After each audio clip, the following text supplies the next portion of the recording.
All right, I'm here with my good friend Alan Jaeger. Most of you may or may not know this, but I'm a no sleep East Coast guy and he's a West Coast guy. So we always have these late night chats that kind of mind blowing for one another, sharing ideas and concepts. And we had this talk recently as people kind of prepare for this lockout and everything. And we were talking about a player that I was working with who just sort of casually said to me when I was trying to talk to him about his training level that he doesn't want to peak too early. And it struck me that if we assume that there's going to be a peak, that infers that there's going to be a drop off. And so my question was, when is it okay to drop off? Like, is it going to happen at the All-Star break? Is it going to happen in the playoffs? I mean, where do we peak? And I just think it's the incorrect way to look at things to think that I'm going to go through this big peak and come back down. I think you just got to maintain a certain degree of readiness. And so, I called Alan and I talked about it, and it kind of sent us down this rabbit hole to talk about readiness. So there you go. Take it away, Alan. Well, look, as you know, I can't get enough of our talks because I seem to get off the phone like somewhere between 20 and 40 times better. And we were talking about, the crow hop and all that the other night. And between you training guys getting ready for spring training, and I've been out at UCLA quite a bit and been around a number of guys that, aren't able to go anywhere either. And it just hit me because we used to do a pro camp for 8 weeks before spring training. And we just had this really, really wonderful progression and build up. And when they left for camp, we felt so good about them just being beasts, strong, prepared. And I feel like one of the common denominators of our players, honestly, was that they got stronger as the season went on. And, or at least when September came around, they were at least maintaining really well. It just seemed to be one of those qualities of our approach. And I know you come from a similar point of view, because I think we both are very focused on the process, and that our idea is that we're getting you kind of we'll do it slowly and properly, but we want you to kind of get to that Bruce Lee 10th degree black belt. So when you show up, there's no shocks, there's no surprises. And I think that where we're both feeling this now is that we know these guys are savvy, they've been around a long time, but at the same time, there's all this ambiguity, as everybody knows. There's these unknowns. When is the season going to start? And as you know, with me, we've talked about this word drama. It's just, there's a lot of what ifs, and it can get guys to maybe back off. It can get guys to deload a little bit. It can get guys to not really be sure what's going on. So some guys, you can say, maybe are still training very intently, but I think the thing that you said the other night really got my attention, is that these guys have to know that you just have to look at this in the process. The process is today. It's like, if I was in spring training in March right now, where would I be? I might be at 30 pitches in a game already with full intent.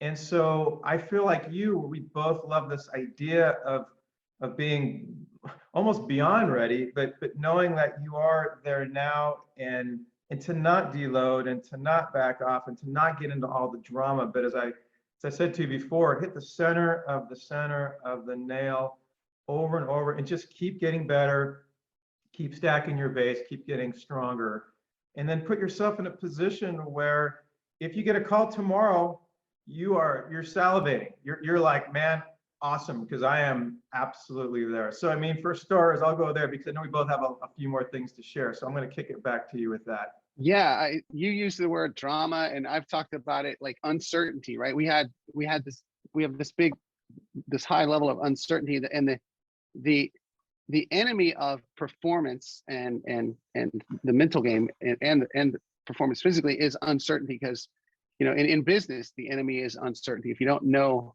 what's going to happen, you can't prepare. And this is a really uncertain time, not quite as uncertain as we faced during the COVID shutdown, but still, on the baseball level alone, with this lockout, these guys not knowing when they have to report, it's kind of hard to know when to get ready. Well, the weapon against uncertainty is readiness. It's you got to be ready, and that's a word I learned in the military when I was a nuclear missile launch officer. We're constantly in the state of readiness. We have certain DEFCONs. You can't be at DEFCON 1 all the time. Like, let's have the hands on the keys ready to go. But we got to be ready. We got to be, when they get the call, I'm going to be going. And people kind of worry that maybe I'm going to overtrain in the preseason setting. And of course, we got to ramp up to readiness. But I think most of the people, they should be there now, right? It should be, let's go. We got to be ready to hit the ground. And if you think you're gonna overtrain and get to DEFCON 1, your training probably, even when you peg your training, it's going to be DEFCON 2. You're not going to be there because you don't have a hitter and emotion and anxiety and adrenaline and cleats in the dirt and hit and all that stuff that goes around, fans in the stands. So train as hard as you want in the training environment, because you're not going to get to that peak, that sort of threshold where, emotional fatigue sets in and all that stuff. And so I think we got to go at it, like you said, as if the season we're going on right now. We talked about this a little bit, like no matter when they start, they're going to stop in November. They're not going to go through next spring. So you just got to treat it like I'm in games right now, which means you got to imagine where you'd be in spring training right now. And so that's sort of where we're on the same page, is that it's about eliminating the drama, the ambiguity with the process or the readiness. Just show up every day and do exactly what you're supposed to do and be ready. Yeah, and I think also it goes hand in hand with why we're both concerned about people deloading now, or maybe people miss a day here and there and they think it's not a big deal because I have 3 to 5 days to prepare if I get a phone call. And we're both saying that no, you're missing a gap here. You're missing part of the point, which is, and also we would both say, look, don't worry about tomorrow trying to make up for a few days of maybe some downtime. Get back right. But we're just saying, stay on course and keep committing to the plan as if you're getting a call tomorrow. And I something we talked about the other day, which I thought was, which I liked, which is you could be sort of the 6th or 7th guy on the rotation, and you're absolutely in beast mode. You're throwing the right amount of pins. You've built up to, let's say, 30 pitches in a game, and you hit the ground running when you get the phone call. And then maybe someone that's the 4th or 5th starter is sort of, a little bit of mixture of sort of training hard, sort of wait and see. And then when they show up, they know that A, they can't rush it, or B, if they do rush it, they're vulnerable. And either way, they put themselves in a position now where they're not ready. And so I think we want to both be clear to people that we want them to be in ramp up mode now and be in game ready mode now. But if you're not there, obviously get there. And then I want to throw out one other thing, and I'll kick it back to you. We also talked about this the other night, and I had forgotten about this. When I was a junior college pitching coach, I just made this up for whatever reason. Maybe I felt like the first inning pitchers seemed to have more problems than any other inning, which is probably factual based on data, I'm guessing. And what I did with our pitchers is I had this game. I started their long toss earlier. I got them on the pen mound earlier, and then I shut them down. When their full pen was done, we wouldn't cheat the pen. But I said to them, look, we're going to shut down. I'm going to give you 3 or 4 minutes. You're going to get some water, just like you would be before your first inning. And then I'm going to get you back up, and we'll give you some warm-up pitches again. But we're going to go 2 hitters, not sort of full intent. There's an umpire there. This is real. Like adrenaline, I forced it the best I could to get them to where they were absolutely believe that these first 2 hitters counted. Because my theory is that where they may say, yeah, but that's 6 to 10 pitches I'm not going to have in the game. And my response always was, if you knew that you were going to have a solid first inning because you got 1 or 2 hitters out of the way with full intent and worked out some kinks, and you only went 7 innings instead of 9, which is funny to think about that comment now, but you only went 7 innings instead of 9, but those 7 innings you were locked in. I go, wouldn't you take that every day of the week? And of course, the irony is the way we train arms is they could have rolled for 10 or 12, whatever. They could have thrown all, it was a non-issue, but I felt like it was more of a psychological angle that got them to the point where they were free, and they were like, okay, I am going to get after this and trust the process. And I think it goes back to hand in hand about your earlier comment about peaking too early. Right. Well, and think about this. Okay, I'm saving bullets, if you will, in my bullpen. So what happens when you go out there in that first inning and you're not ready? It's a long inning. It's a really, like there are 30 pitches in that inning, right? So it's kind of counterintuitive to think about. Just it's pretty simple that just go out there and be the best you can for as long as you can, right? And I agree with you. The way we train, our guys can tend to go a lot longer than others because they're just so prepared. They're just so ready. They're conditioned, and they can handle it. They're moving efficiently. They're ready to handle the stress. So, and then that whole idea of peaking, right? And I just think that it's not that we want to. Some people say, well, we want to maintain during the season, and we talked about this the other night. We need to gain during the season. There's no maintaining. You're either going forward or backwards. You're never the same. So, and another thing that hit me while you were talking there was that every practice is a tryout. We're always collecting information and making judgments, and the whole organization is making judgments about you. And if you're a salty vet, you can afford to kind of ease into spring training, right? But if you're a guy trying to make the club, or what that sixth starter that you're talking about, you can't afford to show poorly, because judgments begin to happen. And also, you can't afford there's no reason for you to show poorly, because there's no value in sort of pacing yourself to get there. You've got to get there ready to hit the ground and go, and then you got to keep gaining during the season.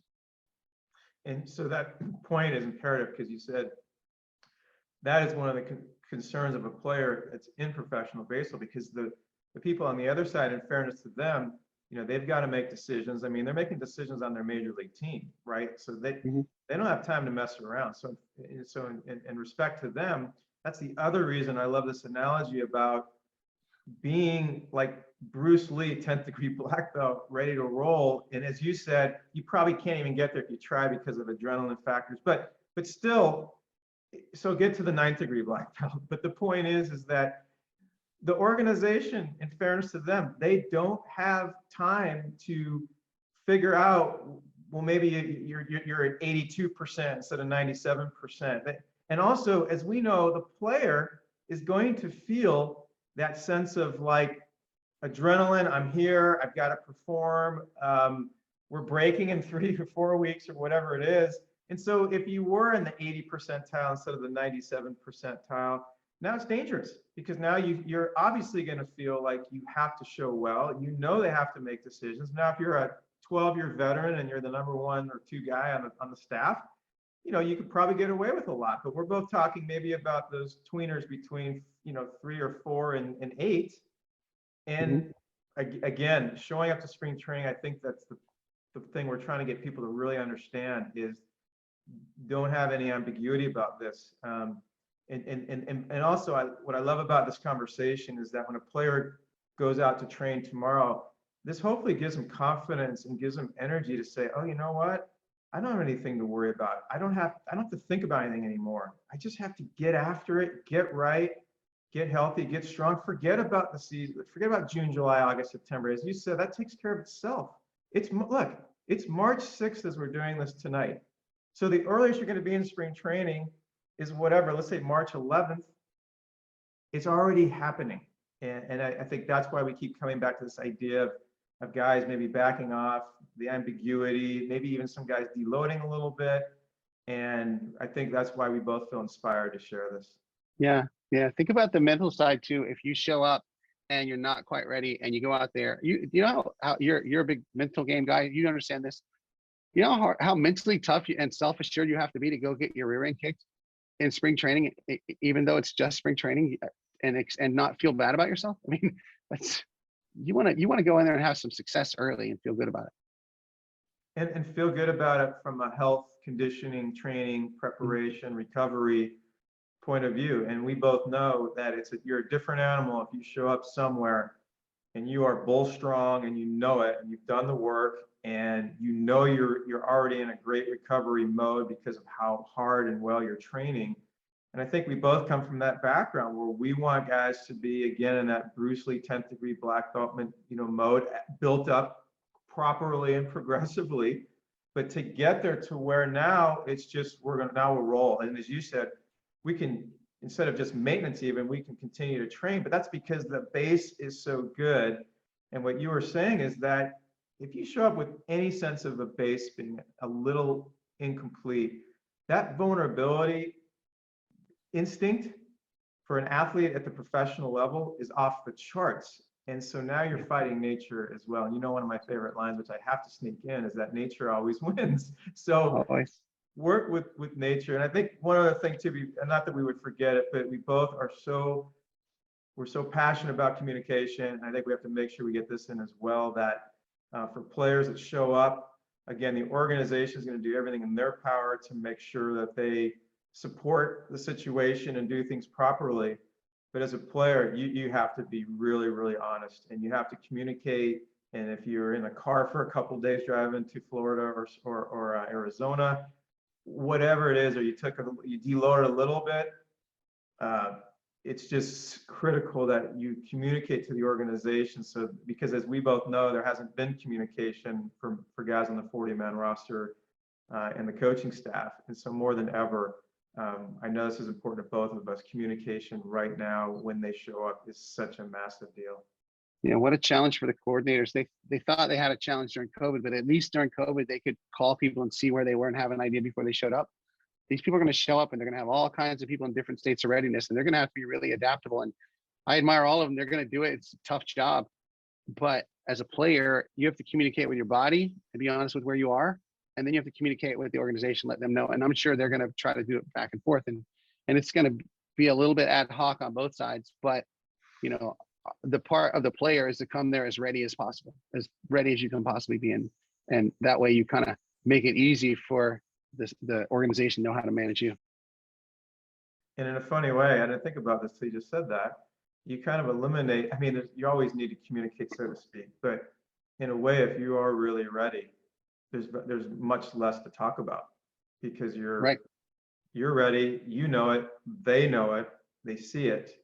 And so again, I just want everybody out there to know that's listening to this, that the reason we did this is really because of that opening line that you said to me the other night about the player talking about peaking as if there's an endpoint in the mid-season. And I just feel like we both really wanted to share our experiences so that hopefully this helps players out there. And at the same time, we both are very easy to get a hold of through DMs and what have you. So if anybody has questions about any of this stuff, we're more than happy to help, because at the end of the day, we just want players to be able to show up and be in a position to be healthy and stay healthy.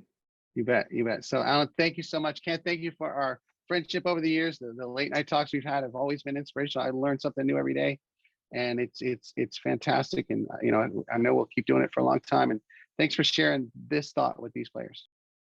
Yeah, well, thank you, man. Thank you for